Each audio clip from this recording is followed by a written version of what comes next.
Hi guys, praise Jesus and welcome to my channel. I hope you're doing well. Thank you so much for coming here. So today we are going to be talking about something that is so important, and I've been meditating on this word for the past 2 weeks, and I got an opportunity to share this in my church, and it has really blessed my soul, and I felt strongly to come here and record this video to share with you, and I'm really hoping that it's gonna bless your heart and it's gonna change your perspective in one way or another, and just that you will feel encouraged. So today's video we're going to be talking about the power of your words. Do you know that words have power? Words can be poisonous to someone, or words can be an encouragement. It can lift someone's souls. Words can change someone, or words can destroy someone. That's why if you meet 100-year-old person right now, or 90 or 70, and maybe someone abused them verbally when they were just little, like maybe even 3 years, and they still remember up to now. Do you know why they still remember? Even in their old age, maybe a parent or someone or a teacher said something in their life, and they still remember about that moment up to now. Do you know what? Because words have power.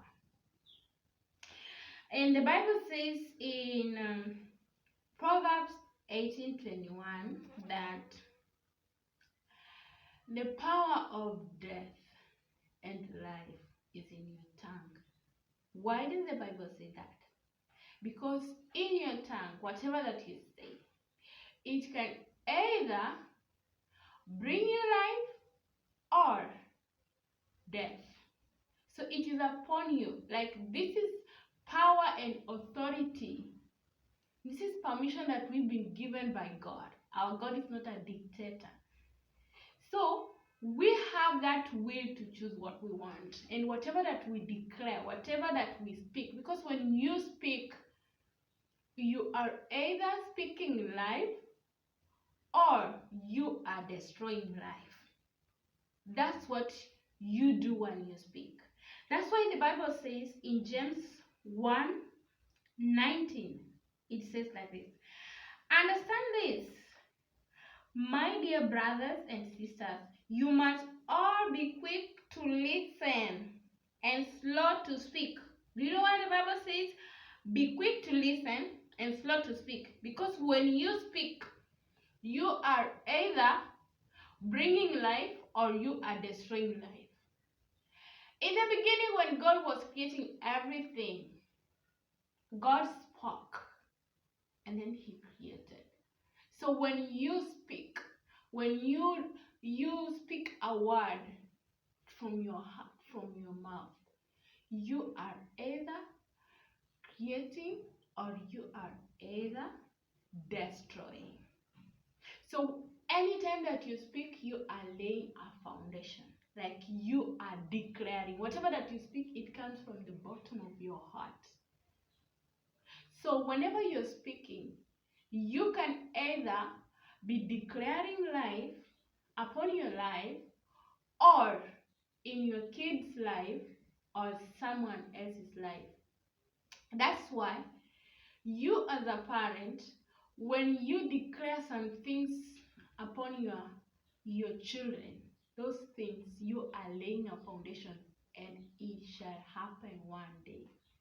So you need to make sure that you are so careful with your words. That's why the Bible says slow to speak and quick to listen, because when we speak, we are creating, we are bringing into existence something that was not there when you do it, when you speak.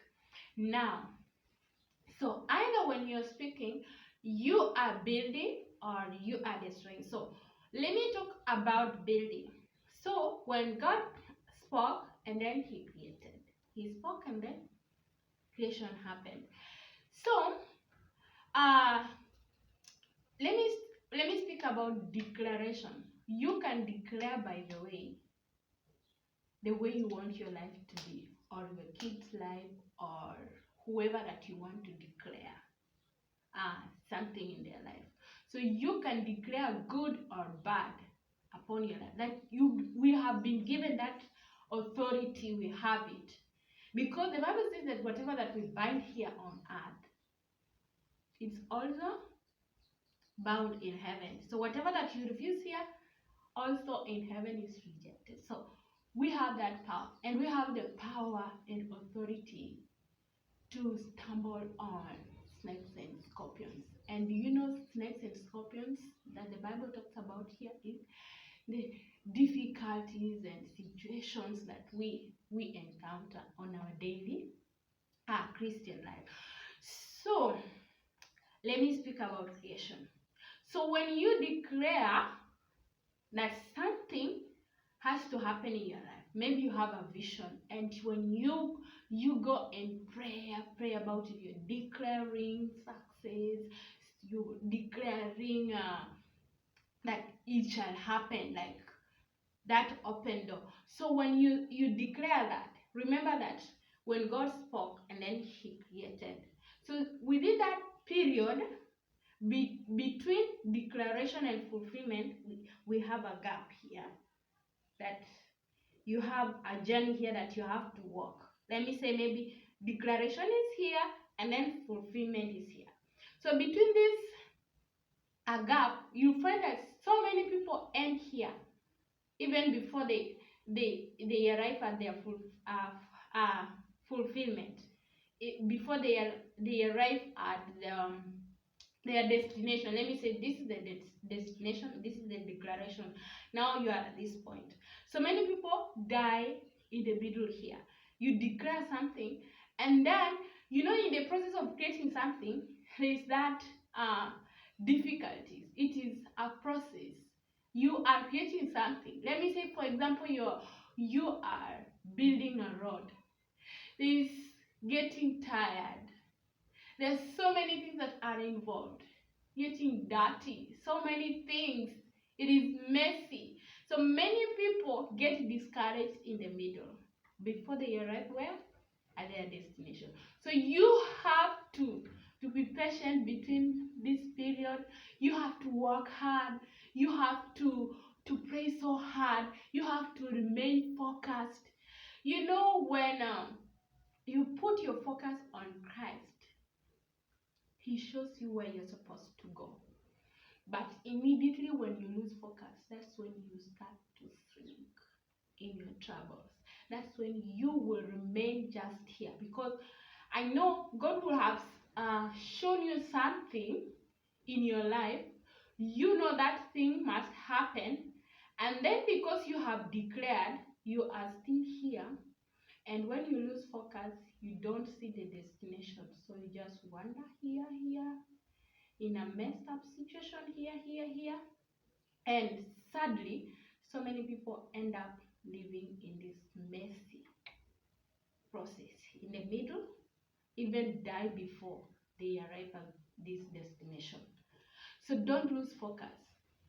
Peter, when he lost focus, that's when he started thinking. But when he was focused at the first time, he walked on water. But immediately when he realized that, oh, I am walking on water, we have waves, oh, the waves are strong, that's when he started thinking. But remember, our God is merciful, and our God is so faithful. Even when you think, he will hold your hand. So be careful with the words that you speak upon yourself, your kids, your friends, your family members, because those words can be either poisonous, can destroy someone's life. Someone is successful today. Someone is where they are today because someone said a word in their life. A word that when they remember, they wake up and they continue. And that's why they have succeeded. And sadly, we have some people who are in situations that they are supposed not to be there. Because what? Do you know what? Someone said a word that was poison, that was so poisonous in their life. And right now, they are living a miserable life because someone said what? A word that was not good in their life. I want us to read Matthew 21. Matthew 21, 18. This will be a great example of what I'm talking about here. 21 from 18. This is what the Bible says up to 22. In the morning, as Jesus was returning to Jerusalem, he was hungry and he noticed a fig tree beside the road. He went over to see if there were any figs, but they were only leaves. Then he said, "May you never bear fruits again." You see the power of the tongue. And immediately the fig tree withered up. The disciples were amazed when they saw this. How did the fig tree wither so quickly? Then Jesus told them, "I tell you the truth, if you have faith and don't doubt, you can do things like this and much more." You see now the power that will be given if you have faith and you do not doubt. You can even say to this mountain, "May you be lifted up, thrown into the sea," and it will happen. You can pray for anything, and if you have faith, you will receive. So you can see the power that we have, the power of speaking, the power of declaration. Like we have the power to speak upon our situations, and those situations will change. You see, that's what the Bible is saying here. You can, a mountain is basically just something that you are struggling with. It could be a mountain that you have, it could be different from someone's mountain. You can have a financial mountain, you can have a relationship mountain, you can have maybe family issues, could be your mountain, you see. But God has said this: if you have faith and you do not doubt, you can see that this mountain may be lifted up and be thrown into the sea. It shall happen. You see the power of our words, and that can only happen if you don't doubt and you have faith. You have what? Faith. So there is a reason why the Bible said, if you have faith and do not doubt, and then at the end they say you can pray for anything, and if you have faith, you will receive it. You see the power of faith, the power of our words. You can declare whatever that you want. Can you imagine? You have that power to declare the life that you want. The problem is we are impatient and we don't have faith, little faith. We declare and we just end at a declaration. We don't want to follow the process. Declare, but begin the process. Be patient in the process. Trust the process. Trust the one who has shown you that vision. You see? That is the problem. The problem is that we are living in a microwave generation whereby we just want things to happen quickly. And also comparison trap. Because someone, their life is doing better than us, you want to compare yourself with them. Or maybe someone has prayed for something, their prayers are being answered. Yours, nothing. It has not been answered. You compare yourself with those people and then you get discouraged. Comparison trap is not good. Don't compare yourself. Because let me tell you this. God is faithful and he comes at the right time. Maybe, for example, someone prayed for a bicycle and you prayed for an aeroplane. Do you know that there's a difference between the bicycle and the aeroplane? God will need to prepare you very well for the airplane. Someone who prayed for a bicycle don't need any preparation. God will just answer them maybe after a short period, because a bicycle someone can just learn today or 2 days and then they'll be good to go. So your prayers are different. So don't compare yourself with other people. It depends with the greatness of your need and your prayer. God is a faithful God. He will answer you. Remember, whatever that you declare will either bring life or death in your life. Thank you so much for watching my video. to this end. I really hope that you've been blessed. May God bless you and may He protect you. May He fulfill the desires of your heart. May God answer you.